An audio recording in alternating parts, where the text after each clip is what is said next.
Hello दोस्तों, एक बार फिर से मैं हाजिर हूँ 23 अगस्त 2021 के डेली पीआईबी एनालिसिस के साथ। तो बहुत पुराने वीडियो हैं, कम से कम 8 से 10 अपलोड हो जाए तब आप देखिएगा। आज रात 10 बजे तक कोशिश करूंगा कि देखता हूँ कितने अपलोड हो पाते हैं। पहला आर्टिकल है, ये पहले भी हम लोग डिस्कस कर चुके हैं और फिर से एक बार पढ़ रहे हैं। इंडिया में 35 अर्थक्वेक ऑब्जर्वेटरी बनने जा रही है 2021 दिसंबर तक। उसके अलावा 2026 तक 100 और ऐड होंगी। तो इंडिया में वर्तमान में 115 अर्थक्वेक ऑब्जर्वेटरीज हैं। मिनिस्ट्री ऑफ अर्थ साइंसेस का कार्यभार किसके पास है? डॉक्टर जितेंद्र सिंह के पास। उन्होंने कहा कि आज़ादी से अब तक, देख लेते हैं, बाकी एनालिसिस कर लेते हैं। डॉक्टर जितेंद्र सिंह जी ने कहा है कि अगले कि दिसंबर 2021 तक इंडिया में 35 अर्थक्वेक ऑब्जर्वेटरीज बनने जा रही हैं। उसके अलावा अगले 5 वर्षों में यानी 2026 तक 100 और अर्थक्वेक ऑब्जर्वेटरीज बन जाएगी। आज़ादी से लेकर अब तक क्या हुआ है? इंडिया में 115 अर्थक्वेक ऑब्जर्वेटरीज हैं। तो दिसंबर 2021 तक 35 और ऐड हो जाएंगी, तो दिसंबर 2021 तक 150 अर्थक्वेक ऑब्जर्वेटरीज हो जाएंगी। उसके बाद क्या होगा? 2026 तक कितनी हो जाएंगी? 250 के आसपास। अर्थक्वेक ऑब्जर्वेटरीज का काम क्या होता है? अर्थक्वेक प्रोन एरियाज के विषय में आपको जल्दी से जल्दी और आसानी से डाटा उपलब्ध करवाता है। सपोज करिए इंडिया के पास सही डाटा ही नहीं, कौन सा एरिया कौन से अर्थक्वेक वाले जोन में आता है या फिर कौन से अर्थक्वेक इंटेंसिटी के जोन में आता है, लेकिन ऑब्जर्वेटरीज आ जाएंगी तो इजीली हम लोग डिसाइड कर पाएंगे कौन सा एरिया कहाँ पे आता है और उसके लिए प्लानिंग कैसी होनी चाहिए, इंफ्रास्ट्रक्चर कैसा होना चाहिए, ऐसा। बाकी आप सबको पता ही है, जो इंडियन सब कॉन्टिनेंट है, वर्ल्ड का मोस्ट डिजास्टर प्रोन एरिया है। हिमालय है उधर, फिर सुंडा प्लेट, इधर बहुत सारी चीज़ें हैं। डॉक्टर जितेंद्र की बात करें तो उन्होंने ये भी कहा है कि इंडिया का जो कमिटमेंट है, कई सारे डिजास्टर रेजिस्टेंस इंफ्रास्ट्रक्चर प्रोग्राम चल रहे हैं, फिर अर्बन प्लानिंग से रिलेटेड प्रोग्राम चल रहे हैं, भूकंप के लिए जो भी काम किए जा रहे हैं, उसकी तारीफ की है डॉक्टर जितेंद्र सिंह जी ने। नेशनल सेंटर फॉर सिस्मोलॉजी की बात करें, जो कि मिनिस्ट्री ऑफ अर्थ साइंसेज के तहत आता है, वो देश में अर्थक्वेक मॉनिटरिंग करने के लिए क्या है? नोडल एजेंसी है। वर्तमान में इंडिया में 115 अर्थक्वेक ऑब्जर्वेटरीज हैं। इंडिया में अगर अर्थक्वेक की बात की जाए तो नेशनल डिजास्टर मैनेजमेंट अथॉरिटी के हिसाब से लिथोस्फीयर में मूवमेंट के कारण अर्थक्वेक आते हैं। देखिए लिथोस्फीयर आपको पता ही होगा अगर आपने ज्योग्राफी पढ़ी होगी, प्लेट टेक्टोनिक आपने पढ़ी होगी थ्योरी, उसमें ये सब डिस्कस किया गया है कि अर्थक्वेक क्यों आते हैं। अर्थ की क्रस्ट में, यानी जो ऊपरी सतह है, उसमें 7 बड़ी प्लेटें हैं और जिनकी मोटाई 50 मील तक की है। 7 बड़ी प्लेटें, जैसे सुंडा प्लेट हुई, ये ऐसी बड़ी प्लेट है, मुझे सारी की तरह इंडो पैसिफिक प्लेट, ये मुझे नाम नहीं याद है, लेकिन 7 बड़ी प्लेटें हैं। फिर कई सारी छोटी प्लेटें, उनका मूवमेंट चलता रहता है, इसकी वजह से अर्थक्वेक आता है। अगर सिस्मिक जोन मैपिंग की बात की जाए तो कंट्री को अर्थक्वेक की इंटेंसिटी के हिसाब से डिवाइड किया जाता है। इंडिया को भी डिवाइड किया गया है 4 जोन्स में, जोन 2, जोन 3, जोन 4, जोन 5। ये इंडिया में याद रखिएगा। जोन 2 क्या है? लीस्ट डेंजरस है, यानी सबसे कम इंटेंसिटी का अर्थक्वेक आता है। जोन 5 में सबसे अधिक इंटेंसिटी का अर्थक्वेक आता है। आप ये देख लीजिए, शिलोंग में 1897 में अर्थक्वेक आया था। बाकी आप देख पाएंगे 2016 में मणिपुर में भी आया, लेकिन इतना बेसिक नहीं पूछेंगे। नेक्स्ट आर्टिकल है हॉलमार्किंग स्कीम। देखिए ministry of consumer affairs, food and public distribution जो मिनिस्ट्री है उसकी स्कीम है।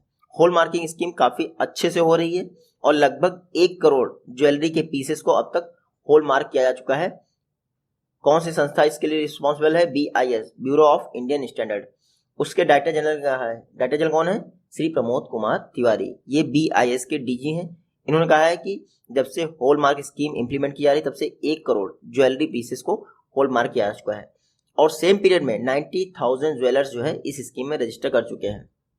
मिनिस्ट्री ऑफ कंज्यूमर अफेयर्स हर दिन लगभग 4 लाख ज्वेलरी पीसेस को हॉलमार्क करवाने का बता रही कि कम से कम 4 लाख पीसेस पर डे जो है हॉलमार्क होते हैं। हॉलमार्क क्या होता है? देखिए क्वालिटी का सिंबल होता है। इस तरह की सारी डिटेल आपको अवेलेबल हो जाती है, जिसमें BIS होता है, प्योरिटी होती है, फिर जो रजिस्ट्रेशन नंबर होता है ज्वेलर्स का, कि कौन सा ज्वेलर्स है उसका, फिर ये ईयर ऑफ मैन्युफैक्चरिंग, ये सब कुछ होता है। तो लीगैलिटी और क्वालिटी दोनों बताता है आपका हॉलमार्क। गवर्नमेंट ऑफ इंडिया ने कहा था 16 जून 2021 से गोल्ड की हॉलमार्किंग कंपलसरी हो जाएगी। तो फर्स्ट फेज में कहा गया इंडिया के 256 डिस्ट्रिक्ट्स के ऐसे ज्वेलर्स जिनकी एनुअल टर्नओवर 40 लाख से ऊपर है, 40 लाख से ऊपर है, उनको हॉल मार्किंग करवानी है। मतलब पहले फेज में ऐसा कहा गया, हॉल मार्किंग तो सबको करवानी थी, लेकिन पहले फेज में अभी 256 डिस्ट्रिक्ट में हॉल मार्किंग स्कीम को इम्प्लीमेंट किया रहा है। 40 लाख से ऊपर के टर्नओवर के जितने भी डीलर्स हैं वो हॉल मार्किंग करवाएंगे। BIS, bureau of Indian standards, जो कि मिनिस्ट्री ऑफ कंज्यूमर अफेयर्स के तहत आता है, वो गोल्ड और सिल्वर दोनों की हॉल मार्किंग स्कीम को इंडिया में रन करता है। तो सिर्फ गोल्ड के लिए हॉल मार्किंग नहीं होती है, याद रखिएगा, सिल्वर के लिए भी होती है। इंडिया में बात की जाए तो जितना भी गोल्ड अवेलेबल है सिर्फ 30% में हॉल मार्किंग होती है, यानी सोचिए बाकी आपको प्योरिटी की इंश्योरिटी नहीं दे पाएंगे। ठीक है, बाकी आप समझते ही हैं कि कोई, अगर मैं तोले में बात करूं, कैरेट की बात करूं, तो 15 का 18 बोल के बेच देता है, फिर 18 का 22 बोल के बेच देता है। तो इन सब चीज़ों से बच जाएंगे आप। नेक्स्ट आर्टिकल है हमारा, कोविड-19 भले ही रहा है, लेकिन अप्रैल से जून जो फर्स्ट क्वार्टर रहा है फिनेंशियल ईयर 22 का, उसमें एग्रीकल्चर एक्सपोर्ट इंप्रूव रहा है। थोड़ा सा देख लेते हैं डाटा। खैर ये स्लाइड तो पढ़ाने लायक नहीं है, लेकिन फिर भी देख लेते हैं। कोविड-19 रिस्ट्रिक्शन है इंडिया में, लेकिन अप्रैल से जून जो एग्रीकल्चर का एक्सपोर्ट रहा है, एग्रीकल्चर या फिर प्रोसेस्ड फूड का एक्सपोर्ट रहा है, वो 44.3% इंक्रीज हुआ है लास्ट ईयर से। क्योंकि कंपैरिजन तो लास्ट ईयर के क्वार्टर से होगा, तो फर्स्ट क्वार्टर में जो ये फाइनेंशियल ईयर चल रहा है उसके फर्स्ट क्वार्टर में लास्ट क्वार्टर की अपेक्षा एग्रीकल्चर 44.3% इंक्रीज रहा है। तो एक्सपोर्ट में ग्रोथ देखने को मिली है पहले 3 मंथ में लास्ट ईयर की अपेक्षा। WTO ने ट्रेड मैप जारी किया, उसमें बताया गया है कि इंडिया का एग्रीकल्चर एक्सपोर्ट 2019 के दौरान 37 बिलियन रहा है। कितना? 37 बिलियन। और 2020 के मेरे ख्याल से बहुत बड़ा था, लेकिन मुझे याद नहीं एग्जैक्ट फिगर, 47 बिलियन के आसपास था, लेकिन 37 बिलियन 2019 में रहा, याद रखिएगा। इंडिया एग्रीकल्चर एक्सपोर्ट में 9th प्लेस पे है WTO ट्रेड मैप के हिसाब से। ये देख लीजिए, ये यहाँ पढ़ने की बिल्कुल जरूरत नहीं है। आपसे अगर डाटा पूछा जाएगा तो मैं बताता हूँ कौन सा पूछा जाएगा। ये यहाँ से पढ़ लीजिए आप।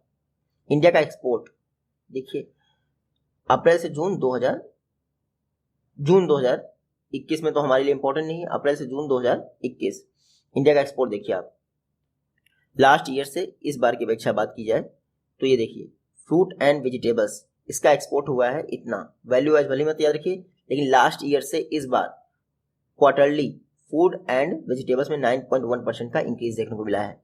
सबसे ज्यादा इंक्रीज देखने को मिला है किसमें? अदर सीरियल्स में 415.5%। राइस में इंक्रीज देखने को मिला है लास्ट क्वार्टर से इस बार के लिए 25.3%। राइस देख लीजिए, 2398.5 मिलियन डॉलर का राइस एक्सपोर्ट कर दिया इंडिया ने इसी फर्स्ट क्वार्टर में, जो कि लास्ट ईयर से 25.3% अधिक है। वहीं मीट, डेयरी, पोल्ट्री प्रोडक्ट की बात करें तो 1022.5 मिलियन डॉलर का एक्सपोर्ट किया गया है, जो कि लास्ट ईयर से 111.5% अधिक है, यानी 115.5। तो मीट, डेयरी, पोल्ट्री का याद रखिएगा अगर नाबार्ड का एग्जाम देने जा रहे हैं, बाकी थोड़ा सा पढ़ लीजिएगा, आपको पता चल जाएगा। नेक्स्ट आर्टिकल, युक्त धरा। ये क्या है? ये एक नया पोर्टल है जिसको भुवन प्लेटफॉर्म के तहत लॉन्च किया जा रहा है। मनरेगा या फिर कई सारी गवर्नमेंट स्कीम इनकी GIS बेस्ड इंफॉर्मेशन प्रोवाइड करेगा, यानी जितनी भी एसेट्स डेवलप की जा रही हैं उनकी जियो टैगिंग में हेल्प करेगा युक्त धरा। डिपार्टमेंट ऑफ स्पेस द्वारा लॉन्च किया गया है। ये देख लीजिए, मिनिस्ट्री ऑफ रूरल डेवलपमेंट इनके द्वारा लॉन्च किया गया है, डिपार्टमेंट ऑफ स्पेस ने डेवलप किया है, मिनिस्ट्री ऑफ रूरल डेवलपमेंट ने इसको लॉन्च किया है, नाम है युक्त धरा। इसमें क्या करेगा? मनरेगा की चाहे एसेट्स हो या फिर ये सारी जो गवर्नमेंट स्कीम्स हैं इनकी एसेट्स हो, उनकी जियो टैगिंग करेगा। भाई काम हुआ भी है या नहीं, ऐसे ही आपने गड्ढे खोद दिया और बोला कि हाँ पैसा खर्च हो गया, तो युक्त धरा उसके लिए काम करेगा। तो ये युक्त धरा कौन सी मिनिस्ट्री के तहत? मिनिस्ट्री ऑफ रूरल डेवलपमेंट के तहत जितनी सारी वेरियस स्कीम रन की जा रही हैं उन सभी की जियो टैगिंग करेगा, एसेट्स डेवलपमेंट की, यानी जितनी भी एसेट्स डेवलप हुई हैं उनकी। ये क्या है? ज्वाइंट एफर्ट है इसरो और मिनिस्ट्री ऑफ रूरल डेवलपमेंट का, गवर्नमेंट टू गवर्नमेंट इसमें जो है पार्टनरशिप की गई है। इसरो ने कुछ समय पहले भुवन प्लेटफॉर्म भी लॉन्च किया था। ये जियो स्पेटियल प्लेटफॉर्म था, जो प्लानिंग एक्टिविटीज होती हैं उनको, सपोज करिए हमें रोड बनानी है तो कैसे प्लानिंग करेंगे, ये भुवन प्लेटफॉर्म की हेल्प से हम लोग मैनेज कर सकते थे, प्लान कर सकते थे। लेकिन अब भुवन प्लेटफॉर्म तो पहले से है ही है, अब जो प्लान किया आपने भुवन प्लेटफॉर्म के तहत उसकी जियो टैगिंग करने के लिए, यानी वो कब तक बना रहा उसके लिए युक्त धरा पोर्टल, ये याद रखिएगा। भुवन पोर्टल ज्योग्राफिक सर्विसेज हैं उनको प्रोवाइड करता था, इसरो ने डेवलप किया था। अब राष्ट्रीय कृषि विकास योजना, इसमें एक और आर्टिकल था, राष्ट्रीय कृषि विकास योजना agriculture allied sector holistic development के लिए लॉन्च की गई 2007 में। अम्ब्रेला स्कीम है राष्ट्रीय कृषि विकास योजना, 2007 में लॉन्च की गई। 2017 में गवर्नमेंट ऑफ इंडिया ने कहा भाई इसको हम रन करेंगे आगे भी फ्यूचर में, तो इसको एक सेंट्रली स्पॉन्सर्ड स्कीम के तौर पर राष्ट्रीय कृषि विकास योजना रफ्तार स्कीम के तौर पर रन किया रहा है। रफ्तार का फुल फॉर्म है remunerative approaches for agriculture and allied sector rejuvenation. राष्ट्रीय कृषि विकास योजना रफ्तार, इसके कंपोनेंट आप देख लीजिए। एग्रीप्रेन्योरशिप ओरिएंटेशन, मतलब जैसे एंटरप्रेन्योर होता है वैसे एग्रीप्रेन्योर डेवलप करने हैं। इसमें 2 महीने की ट्रेनिंग आपको दी जाएगी, हर महीने 10,000 रुपए का स्टाइफंड दिया जाएगा, याद रखिएगा। फिर क्या होगा, 2 तरह की आपको फंडिंग मिलेगी। पहली बात तो प्री सीड स्टेज फंडिंग, यानी जब आपके पास आइडिया होगा तो ही आपको फंडिंग मिल जाएगी 5 लाख रुपए तक की, जिसमें 90% ग्रांट होगी। और जब आपका आइडिया जमीन पर आ जाएगा, मतलब कि जमीन पर नहीं, मतलब ऐसा कोई एरोप्लेन तो है नहीं कि वो जमीन पर लैंड कर जाएगा, ठीक है, जब आइडिया को अपना मूर्त रूप दे देंगे तो आपको 25 लाख तक की फंडिंग मिलेगी। तो ये राष्ट्रीय कृषि विकास योजना रफ्तार का इनिशिएटिव है एग्रीकल्चर एलाइड सेक्टर्स के लिए, और 2017 में रफ्तार ऐड किया गया। इसके पहले 2007 से ये राष्ट्रीय कृषि विकास योजना ही थी। फिर देखिए अगला आर्टिकल है, जो इंडस्ट्री एसोसिएशन है उनको हेल्प करनी पड़ेगी अगर 2021-22 यानी फाइनेंशियल ईयर 22 में $400 बिलियन का एक्सपोर्ट टारगेट अचीव करना है। एक्सपोर्ट टारगेट तो हम लोग कई बार बात कर चुके हैं, ठीक है। गवर्नमेंट ऑफ इंडिया कर रही एक्सपोर्ट को प्रोवाइड करने के लिए, एक्सपोर्ट को डेवलप करने के लिए सेफ इकोसिस्टम डेवलप कर रही। आपसे एग्जाम पूछ सकते हैं, safe ecosystem is related with, तो सस्टेनेबल, एजाइल, फ्यूचरिस्टिक, एफिशिएंट, किससे है, एक्सपोर्ट से रिलेटेड है, याद रखिएगा। पर्पस क्या है, इंडिया को ग्लोबल मैन्युफैक्चरिंग हब बनाना। तो ग्लोबल मैन्युफैक्चरिंग हब होगा तो एक्सपोर्ट से रिलेटेड होगा। तो ये आप देख लीजिएगा, जो सेफ इकोसिस्टम है ministry of commerce and industry के साथ मैन्युफैक्चरिंग और एक्सपोर्ट को बढ़ावा देने के लिए इंप्लीमेंट किया जा रहा है।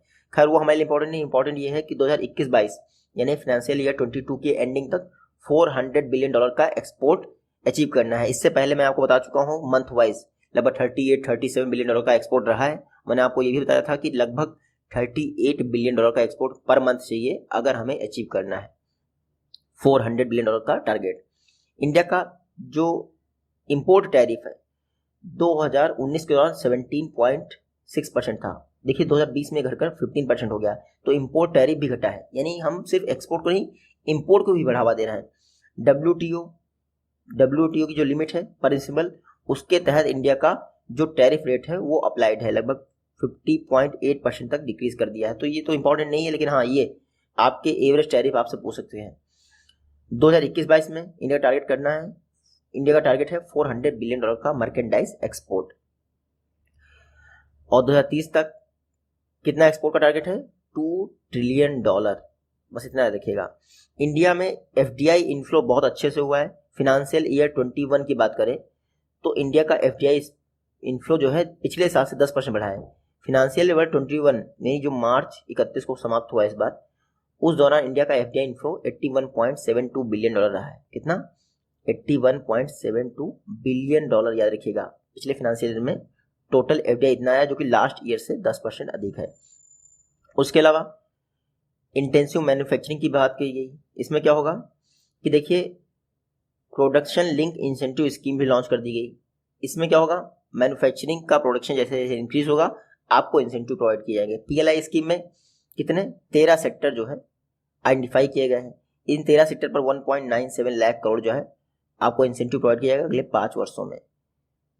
तो इन 13 सेक्टर में इन्वेस्टमेंट करने के बाद कारण 24 सेक्टर में जो है आपका इन्वेस्टमेंट आएगा, अट्रैक्ट करेगा इन्वेस्टमेंट। तो PLI स्कीम मैंने करंट अफेयर्स में अभी आपको ये भी बताया है कि कैबिनेट ने जो है 10,000 लगभग 11,000 करोड़ के आसपास अमाउंट अप्रूव किया है टेक्सटाइल सेक्टर में PLI स्कीम के लिए। तो वो भी देख लीजिएगा आप वहां से, वरना PIB में आज या कल में आपको मिल जाएगा। नेक्स्ट आर्टिकल है National monetization Pipeline. National monetization Pipeline National Infrastructure Pipeline से अलग है, ठीक है। देखते हैं क्या है। गवर्नमेंट ऑफ इंडिया ने लॉन्च कर दी है नेशनल मोनेटाइजेशन पाइपलाइन। बजट में ही कहा गया था कि एसेट्स का मोनेटाइजेशन किया जाएगा, यानी जो खाली पड़ी हैं जिनका यूज नहीं हो रहा है उनका मोनेटाइजेशन किया जाएगा, और इससे लगभग 6 लाख करोड़ इकट्ठा किए जाएंगे अगले 4 वर्षों में, यानी 2022 से 2025 तक 4 वर्षों में कितने 6 lakh crore national monetization pipeline से इकट्ठा किए जाएंगे। जो बजट आया था इस बार का यूनियन बजट, उसमें एसेट मोनेटाइजेशन की बात की गई। उसके लिए ही जो नीति आयोग है कई सारी मिनिस्ट्रीज के साथ कंसल्ट करने के बाद नेशनल मोनेटाइजेशन पाइपलाइन को डेवलप किया है। इसमें 6 लाख करोड़ जो है आपको फायदा मिलेगा, यानी मोनेटाइज कर पाएंगे आप प्रॉपर्टीज को। मोनेटाइज का मतलब ये नहीं होता ऑनरशिप ट्रांसफर करना। मोनेटाइज का मतलब ये होता है मैक्सिमम यूटिलाइजेशन करना किसी भी प्रॉपर्टी का। नेशनल इंफ्रास्ट्रक्चर पाइपलाइन दिसंबर 2019 में अनाउंस की गई थी। इसमें 100 लाख का इन्वेस्टमेंट करना था। उसमें भी रोड्स नंबर 1 पे थी और नेशनल मोनेटाइजेशन पाइपलाइन में जो हमें फायदा हो रहा है वो भी रोड से ही सबसे ज्यादा हो रहा है। देख लेते हैं नेशनल मोनेटाइजेशन पाइपलाइन, ये medium term road map provide करती है, लॉन्ग टर्म नहीं, याद रखिएगा। बाकी ये आपको पढ़ने की जरूरत नहीं है। ये देख लीजिए नेशनल मोनेटाइजेशन पाइपलाइन 2022 से 25 यानी 4 वर्षों में कितने करोड़ आएंगे, तो रोड से सबसे ज्यादा आएंगे 1,60,200 करोड़। आप अगर नाबार्ड का पेपर देने जा रहे हैं तो आप वेयर हाउसिंग याद रखिए, पोर्ट से याद रखिए, ठीक है ये, और बाकी पावर जनरेशन याद रखिए। लेकिन टॉप 5 तो चाहे जो अब एग्जाम दे जा रहे हैं आपको टॉप 5 और बॉटम 2 याद रखने हैं। बॉटम 2 है स्टेडियम स्पोर्ट्स। टॉप 5 सेक्टर्स कौन से हैं national monetization pipelines? Top 5 sector जो है 83% आपको प्रॉफिट देंगे। 27% तो आपको रोड से ही मिल जाएगा, रेलवे से 25% मिल जाएगा, मतलब रेलवे में जो भी प्रॉपर्टीज है उनका यूज किया जाएगा। ये देख लीजिए एनुअल, मतलब कि भाई हर वर्ष के हिसाब से इसको इंप्लीमेंट किया जाएगा नेशनल मोनेटाइजेशन पाइपलाइन को। तो अगर बात की जाए तो फिनेंशियल ईयर 22 में 15% एसेट्स का मोनेटाइजेशन किया जाएगा, लगभग 1 लाख करोड़ की आमदनी होगी, यानी 0.88 करोड़। तो 3 की इंपरेटिव हैं आपके फ्रेमवर्क के जो मोनेटाइजेशन है। पहली बात तो ऑनरशिप ट्रांसफर नहीं करनी है। Brownfield D risk asset, stable revenue stream, मतलब ब्राउनफील्ड का जो रिस्क आता है उसको डी रिस्क करना है, फिर उससे रेवेन्यू जनरेट करना है। बाकी आपकी स्ट्रक्चरल पार्टनरशिप, ये 3 आपके की इंपरेटिव हैं नेशनल मोनेटाइजेशन पाइपलाइन के। मिलते हैं नेक्स्ट वीडियो में।